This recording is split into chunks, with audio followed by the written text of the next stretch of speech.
center. Say your name, please. Margret. Thank you. Okay, Margaret, let's look at you. Oh, I read to you before? Mm-hmm. Okay. And I talked to you about the responsibility zone in your hand, that you have this responsibility department that's really like that. I talk about her? Oh, you still have her, and I'm assuming you had her before as well.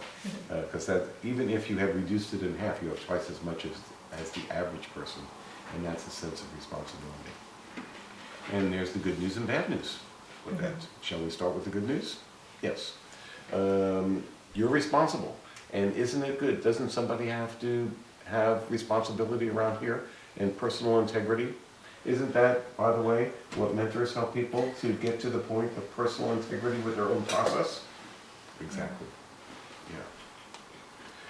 Yeah. But do you have to do everything for everybody, and do you have to clean up everybody's messes? No, you do not do. But if you're not careful, you'll wind up with too many other people's messes somehow. You know, it's just easier if you clean up the messes. Yeah. But you know, this one mess over there, just this little one, it'll take you just a few seconds to take care of.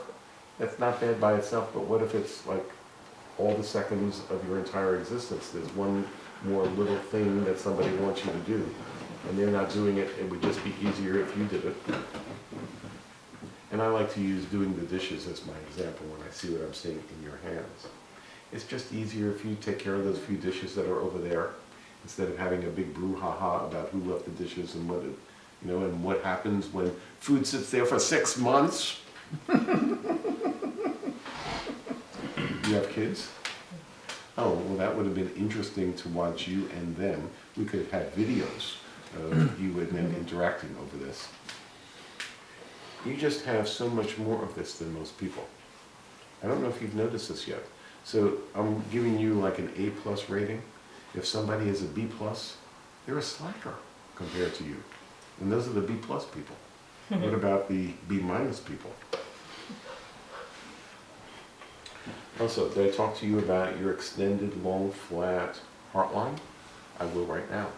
Heart lines come in different types. And, oh, that's interesting. Heart lines come in different types. And their emotional set is completely different from the other types. They're just like night and day different.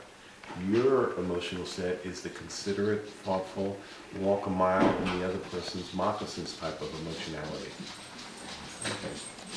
Speaking of walking a mile, okay. So you're both very responsible and super considerate of others. Again, that's nice, but there's also a danger flag associated with it that I've just mentioned before.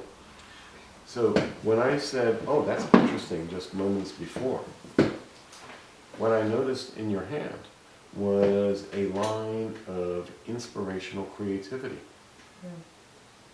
And isn't it interesting that she shows up in this type of hand? And I call it a little engine that could line. Do you know that children's book? And whoever wrote that book would have had the line I was seeing on your left hand right over there. And here you are, a straight arrow trying to do good in the world, and yet there's a creative voice that wants to inspire. And isn't the Little Engine That Could book, doesn't that really, and you know, be all you can be and get over the hill and you can do it and all that stuff, yes I can. But isn't it also about responsibility and a certain use of the word responsibility? Being responsible for your own capabilities and not like letting this life slip through your fingers because of doubts and self-confidence stuff. Yeah.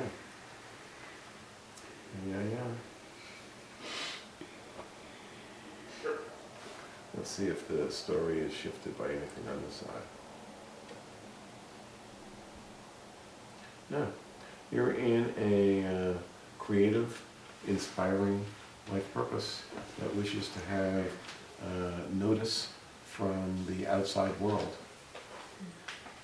Yeah, the title of your reading today is Little Engine That Could. Not that you're the little engine that could, but you're capable of producing stuff like that.